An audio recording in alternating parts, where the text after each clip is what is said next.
Bonjour tout le monde. Dans cette vidéo, nous verrons les séries de Fourier.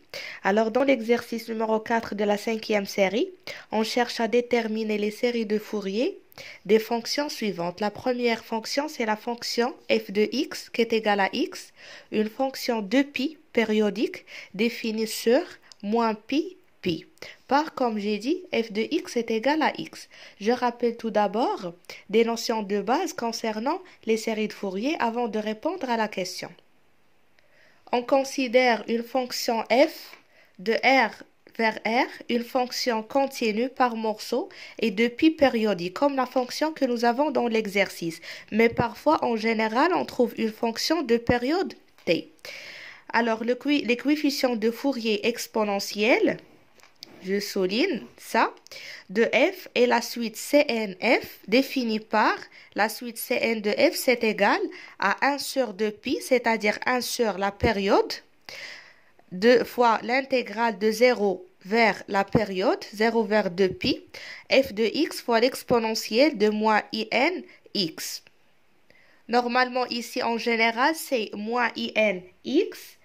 On multiplie par 2pi et on divise par la période t. Mais puisqu'on a ici déjà 2pi périodique, alors on simplifie 2pi et t. Il nous reste l'exponentielle de moins in x d de x. Maintenant, à partir de l'exponentielle, on peut extraire les coefficients, ce qu'on appelle par les coefficients de Fourier trigonométriques. Voilà.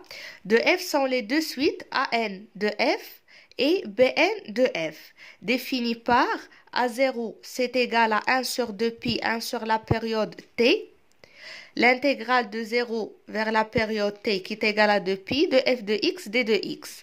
an f, c'est égal à 1 sur pi, normalement c'est égal à 2 sur la période. Et ici on a 2 sur la période qui est égale à 2pi, donc on simplifie, il nous reste 1 sur pi. L'intégrale de 0 vers la période t, f de x fois le cosinus de nx. Ici normalement à la place de cos de nx, on a 2 pi nx sur la période t. Mais comme la période t c'est égal à 2pi, lorsqu'on simplifie 2pi et 2pi, il nous reste nx. Alors bn, l'autre suite, c'est égal à 1 sur pi, l'intégrale de 0 à 2pi. De même, ici c'est 2 sur la période, l'intégrale de 0 vers la période, f de x sinus de nx, c'est-à-dire sinus de 2pi nx sur la période, fois d de x pour n supérieur ou égal à 1. Maintenant, à partir de ces deux coefficients trigonométriques, on définit la série de Fourier.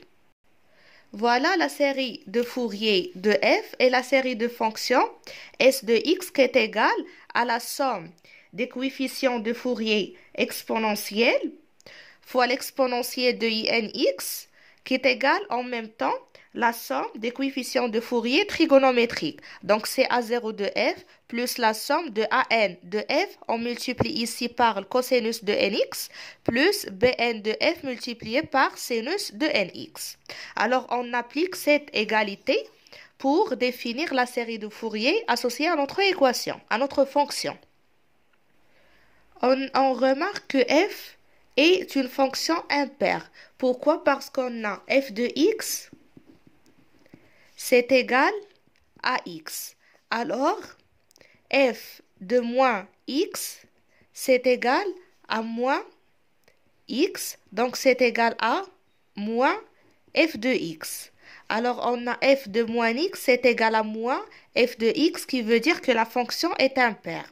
Et comme la fonction est impaire, on peut déduire que les coefficients en cosinus sont nuls. Et d'après le rappel que nous avons vu, les coefficients en cosinus, voilà, ce sont les an.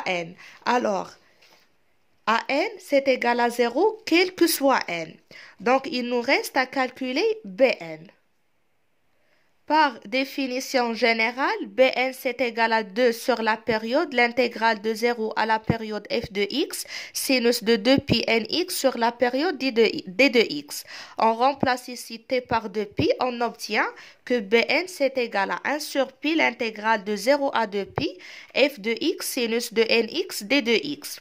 Donc c'est égal à 2 l'intégrale de 0 à pi, parce que l'intégrale de 0 à 2 pi, c'est l'intégrale de 0 à pi plus l'intégrale de pi à 2 pi, qui est égale à l'intégrale de 0 à pi, donc c'est égal à 2 l'intégrale de 0 à pi. Alors, on remplace f de x, c'est égal à x. Alors, Bn, c'est égal à 2pi, 2 sur pi, l'intégrale de 0 à pi x sinus de nx d de x. Alors, on doit calculer cette intégrale à quoi égale pour trouver la valeur de Bn. Afin de calculer l'intégrale de 0 à pi x sinus de nx d de x, on va utiliser l'intégration par partie.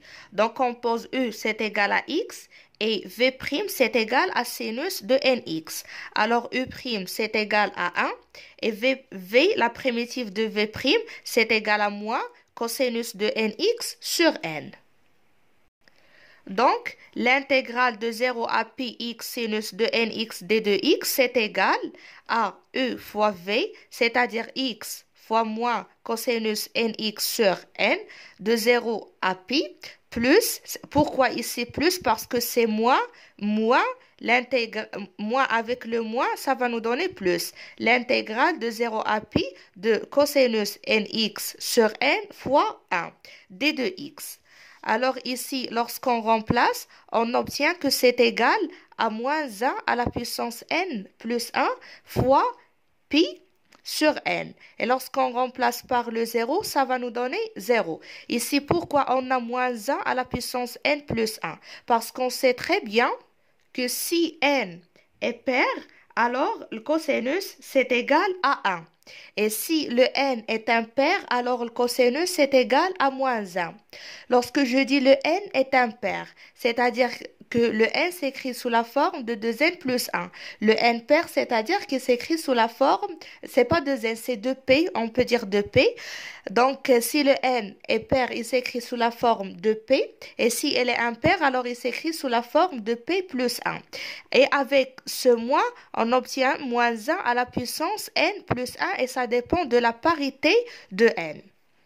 Donc, après ici, l'intégrale de 0 à pi cosinus nx sur n, c'est égal à sinus de nx sur n carré, de 0 à pi. Et on sait très bien que sinus de n pi, c'est égal à 0, quel que soit n. Alors, cette intégrale, c'est égal à 0, donc il nous reste moins 1 à la puissance n plus 1 fois pi sur n. D'où Bn, on a trouvé que c'est égal à 2 sur pi fois l'intégrale de 0 à pi x, sinus de nx d de x. Donc, si on remplace cette intégrale par sa valeur, on obtient que c'est égal à 2 sur pi fois moins 1 à la puissance n plus 1 fois pi sur n.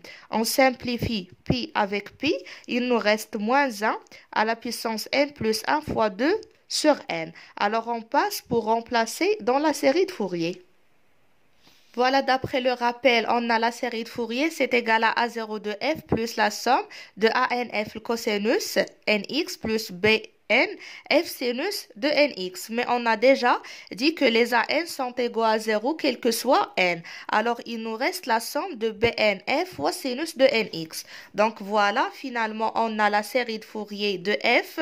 On peut la noter directement S de x. C'est égal à la somme pour n supérieur ou égal à 1 de Bn sinus n de x, c'est-à-dire c'est égal à la somme de 2 fois moins 1 à la puissance n plus 1 sur n fois sinus de nx.